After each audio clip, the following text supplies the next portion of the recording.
بسم اللہ الرحمن الرحیم۔ ایک سوال آیا ہے کہ آیا بچوں کو، جو چھوٹے بچے ہیں نابالغ ہوتے ہیں، ان کو معصوم کہنا کیسا ہے؟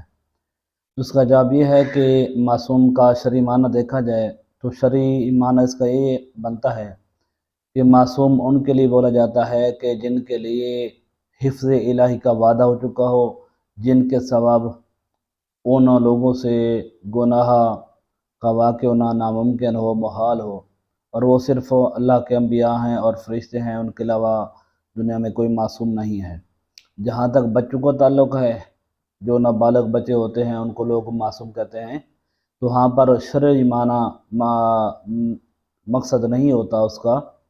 بلکہ اس سے مراد